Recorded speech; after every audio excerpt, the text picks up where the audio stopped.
And okay, perfect. Welcome everybody to the H Thornhill Community Shul webinar. Today we are very excited to welcome Ray MacDonald. He is the Director of Christian Connections for Leket, Israel's National Food Bank. I don't know if we're going to be having his wife Rosalind join us as well, but perhaps so. But in any case, we're very happy to have Ray join us and speak on behalf of the work that he does for Leket. So thank you, Ray. Robert, thank you. It's a pleasure. Great to be with you. Wonderful, Ray. Now we've known each other for a few years now. When I was running Hasbara, we were doing some work together, and we had I had spoken for one of your groups in Hamilton in the past. But tell us a little bit about what Leket, the organization, does. Okay, well, Leket is, of course, a biblical expression. Comes from the Torah, where Hashem said you're not to glean all of your harvest, you're to leave the gleaning for the poor, for the needy. So Leket Israel, the National Food Bank, is kind of a modern adaptation of that. We rescue food that is in Israel, surplus food, and we distribute to over 300 nonprofit organizations that work with the poor. Soup kitchens, food banks, homeless shelters, yeah, so we're kind of a middleman. We rescue that surplus food. We have about 1,000 farmers that give to us a portion of maybe an acre or whatever of produce. We have around 50,000 people that volunteer for us annually to glean. And also we do hot meal rescue from corporate cafeterias, from IDF bases, mall food courts, hotels, food that is not consumed, that if we don't come in and get it, it's going to wind up in Israel's landfills. So in 2020, we rescued and redistributed about 40 million pounds of fresh, nutritious food for Israel's needy. So that's quite remarkable. I think I've never heard such a concept before. We're familiar, I think, here in Canada, at least I'm familiar, not knowing your industry, with food banks. We drop food off, we donate money. Is this a fairly novel concept of rescuing food? Well, there is in North America. There's City Harvest, there's Second Harvest, so it does exist. I think we do it on a scale that's perhaps unmatched anywhere on the globe. It's a very simple idea. In Israel, there is that excess food. There's more food than is needed in the country, so there's no reason for anybody to be hungry. So it's a simple idea. Logistically, there's a fair amount involved in getting that fresh food. So I work for Leket Canada, but I visit Israel frequently, and I've been completely immersed in the work that we do every time I'm in Israel. And it really is amazing to be at our farm at 8 o'clock in the morning, and food that's harvested that morning is sitting on somebody's plate that evening. So it's really incredible what we do, and there's, like I say, logistically, there's a lot of precision required, but yeah, it's very exciting. So how does that work then? I mean, how do you be in touch with, say, you mentioned a mall food court, for example. So, mall food court, they find at, I don't know, 6, 7 p.m. or, the mall closes at 8. How does that work? I mean, how do they move so quickly to the point where it doesn't go bad in time? Yeah, in some cases, malls will actually close later than that in Israel. We just have a schedule, right? We have volunteers that work for us, that are at the particular location at exactly the right time of the day. And it's distributed very rapidly. We have refrigerated trucks, large refrigerated warehouse. Food security is very important to us.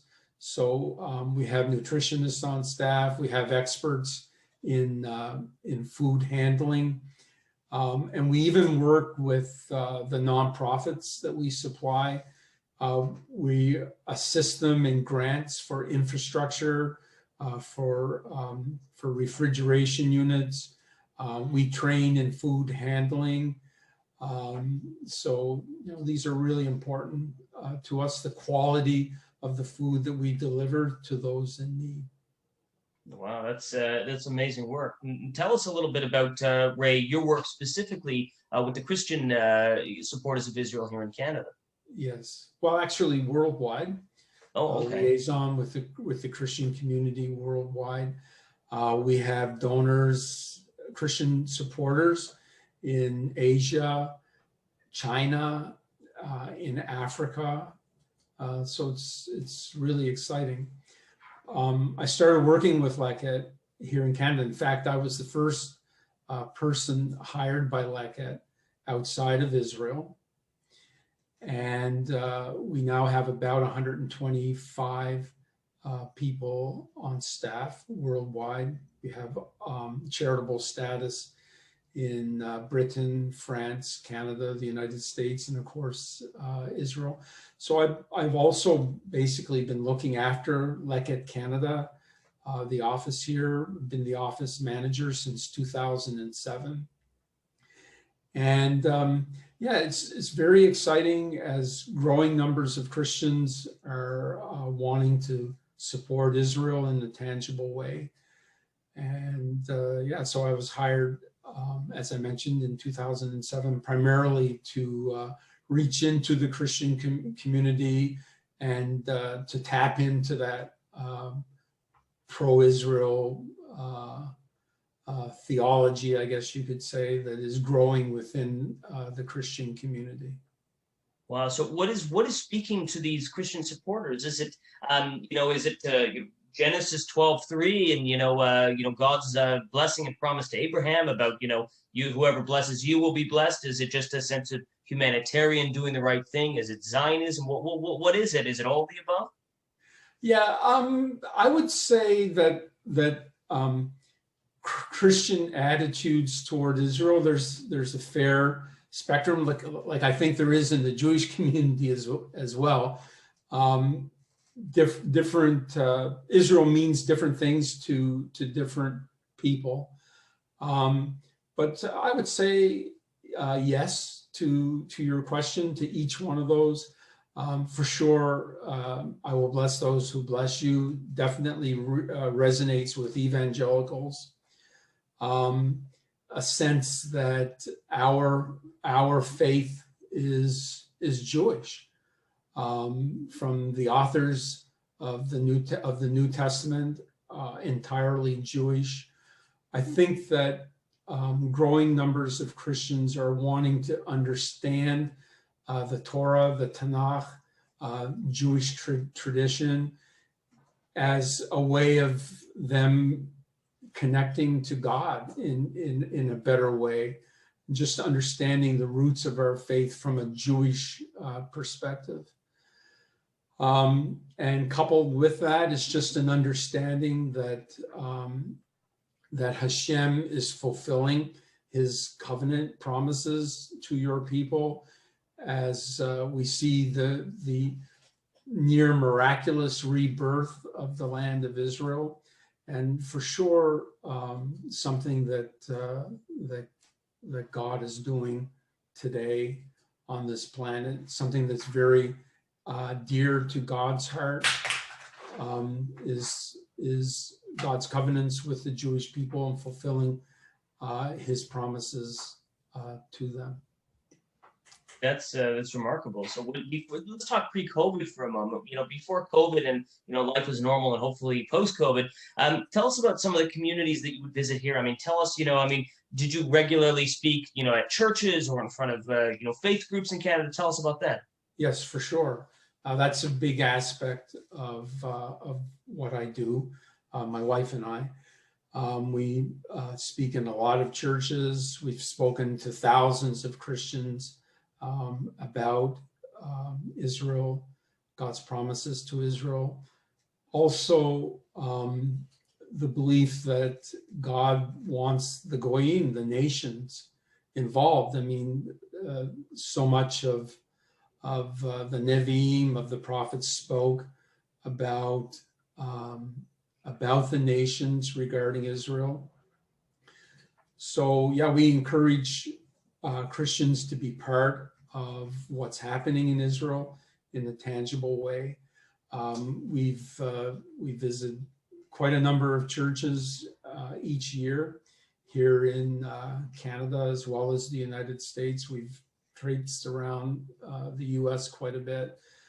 We've been featured in Christian media, Christian television here in Canada, as well as the United States. And so it's really been exciting to just to tap into just that growing interest within the Christian community toward Israel, to be a conduit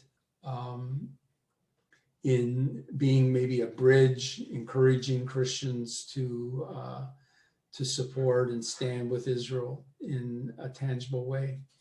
I'll tell you what happened to us, Robert. In the fall of 2006, we led our first group of volunteers to Israel. We spent several days volunteering for an organization called LA, and we volunteered in Bnei Brak, right in the heart of the Orthodox community in Israel. LA is an organization that works with developmentally handicapped adults. And after having led tours to Israel, I've been on tours to Israel, I discovered that volunteering in Israel is a very different experience than touring and going to shrines and archaeological digs. And it was really a tremendous experience of being blessed as a Christian in visiting the country, but also being doubly blessed by blessing Israel. And so I remember Roz and I, when we came back, we had, within a couple of days of arriving back from Israel, we did an extended trip in Eastern Canada, whereby we spoke in 8 churches over a 7-day period.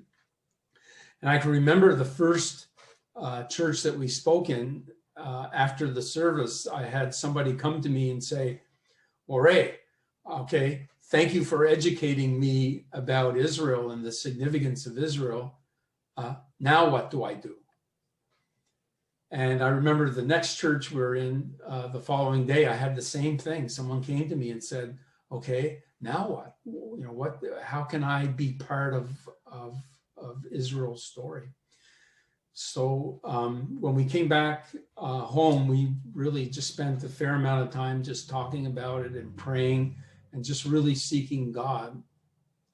And so we reached out to Leket, and within a few months, we were working for this marvelous Israeli charity. So yeah, it's been very exciting. It's been very rewarding. Just to have Christians come to me after a church service and say, you know, this has really changed my life. This has really transformed my faith. We've had pastors tell us, you know, I've been a Christian for years and years, but there's always been something missing in my life and in my ministry. And just to hear them say, you know, this is it. It's just an understanding of Israel. That's what's been missing in my faith and my walk with God. So it's been exciting. Wow. Now, you know, tell us, you know, so you've been working with Leket since when? How long is it now? 2007. 2007. So I wonder. I mean, I don't know if this is sort of something that that is within your wheelhouse, but the holy work that you're doing with Israel is, of course, not in the political arena, right? I mean, helping the poor. So I wanted to ask about Christian support for Israel and maybe how that's grown or matured, or not matured is a word, but maybe morphed or grown in the last few decades. But I was going to ask, do you think that there's a large part of the Christian community that supportive of Israel, but still is a little sensitive about getting involved in politics, and perhaps that's why everyone can agree on an organization like yours? Or are they coming around to saying that a lot of the misinformation about Israel is still? I guess the question is, how much of the supporters, in your experience, anecdotally, of course, of your organization and of Israel, are still not sure what they're hearing about Israel in the news and BDS, things like that? Has that sort of infected the Christian community as well? Okay, that's an interesting question. I think that now with the internet in particular, we have so many different sources for news right now, and so people are able to bypass the mainstream or the legacy media and get their information directly from news sources in Israel itself. And within the evangelical community, there are a number of television news sources, from CBN, TBN, Daystar Media, which is seen around the world. So I think that people are able to cut through, can I say liberal media, should I say, and really get more to the source.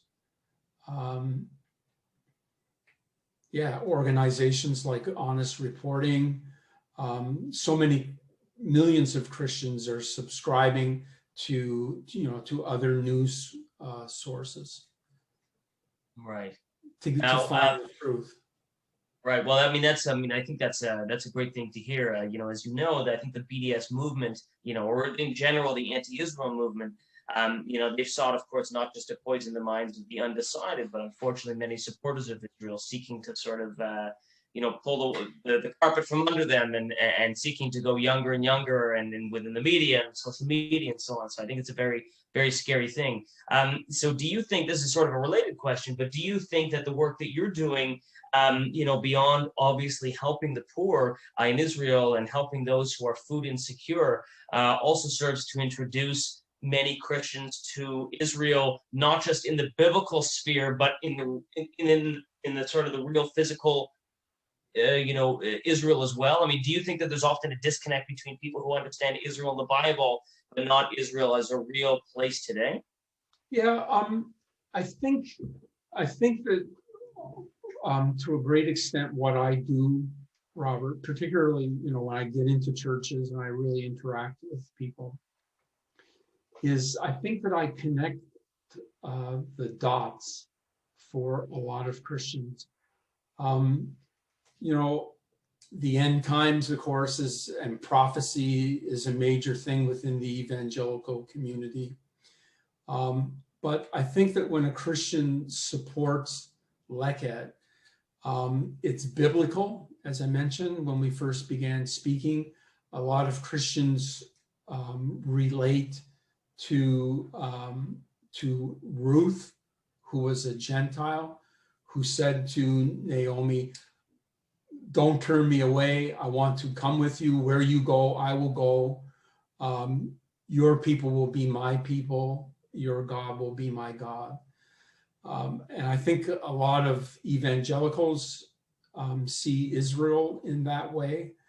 And when they're supporting Leket, they're kind of, in a modern sense, they're doing exactly what Ruth was doing, in a sense. And I think that particularly when a Christian visits Israel, so much of their faith is theological. It's kind of up in the sky. But when they visit Israel, it comes down to earth for them and really connects almost in a physical way. So many Christians, when they visit Israel, particularly pastors. I've had pastors go to Israel with me, and the Bible kind of really comes to life for them. It's like when they come back to Canada and they're reading it, they can picture it in their mind because they've been there. So I think it's really important. Something I've been thinking about lately is this would be really wonderful, because I think your community, there's a concern with the young people, with the youth, Gen Xers, millennials, and relating to Israel. It would be wonderful to see in the Christian world something which could be called faith right. This is enabling young Christians to go to Israel and experience Israel. Obviously, it's a play on words, birthright, faith right. Copyright that. Okay.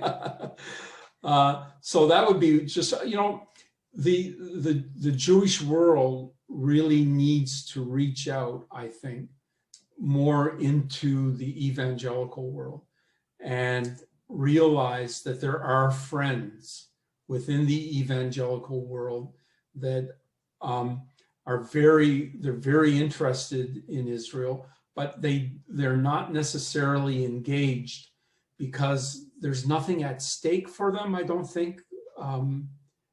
If you know what I mean. Mm-hmm. Like when I visit the websites of a number of prominent Jewish organizations that are doing advocacy work for Israel, and I'm always looking through the names, the board of directors, and it's so rare to see a non-Jewish name. If you want to reach in to the Gentile world, a great way to do that is to welcome Christians to come on board and be part of it, evangelicals. That's a good point. I think that there's probably, I think these two communities should be spending more time together and educating each other. I think about, their shared, our shared interest, our shared history, and I think that's a valid point. It's something that sorry? I was just going to say, Robert, like our society is evolving, is changing. I think we're under some significant changes right now, particularly which we can see in the United States, maybe more clearly than Canada. Evangelicals are increasingly now a religious minority, like the Jewish community. So for sure, I think that we have an awful lot in common. Definitely our desire to see a strong Israel, our desire to see anti-Semitism eradicated. This is something that evangelicals are very interested in. So it's definitely something that should unite us. Absolutely. Well, I mean, listen, I think that the Jewish community is extraordinarily lucky to have supporters of Israel like yourself, and really supporters of the Jewish people. It is something that I think for so many Jews, it's almost hard to, almost sort of hard to fathom, not hard to fathom, but it's really, we're so tremendously grateful that we're almost sort of at a loss for words why people would sort of, give up so much and devote so much time and energy and money. I mean, the people I'm sure who are devoting so much time and energy and money to your organization, but in general to the cause, it must just leave you speechless rather. It's exciting. I think we're living in exciting times. There are a lot of opportunities out there. I'm just happy to play this small role that I am. But there's a lot more people out there just like me, and they just need to be encouraged. There needs to be just an embrace, a welcoming. Christians primarily need to be educated about Israel and about threats facing the Jewish community and the diaspora, and need to be encouraged to be involved. So, Ray, the $1 million question is, how can viewers be a part of Israel's story? what can they do to be involved with Leket? How can they help you? Oh, well, visit our website, leket.org. We have Purim is coming up soon. This is a crazy time, busy time for us, as we have Purim cards. Oh, wasn't expecting to do this. Order your Purim cards today from Leket, Canada. So we have physical cards, which we send in the mail, and you can also send e-cards. We have a number of different e-cards that you can select, send to your list, to your family and friends, and help feed the hungry of Israel in the process. Amazing. Well, you're doing holy work, you and your wife, who I guess behind the scenes, but behind every great man, Absolutely, she's here working away. Wonderful. Well, you're certainly doing holy and important work, and I look forward to sharing this story. And thank you again, Ray, for giving us time today out of your busy schedule, and really telling us a little bit about not just Leket and the work that you're doing, but really being part of this incredible Christian support for Israel, which is certainly, I think, it's hard to express our appreciation and gratitude for standing with our people. So thank you. Great, Robert. Great to be with you.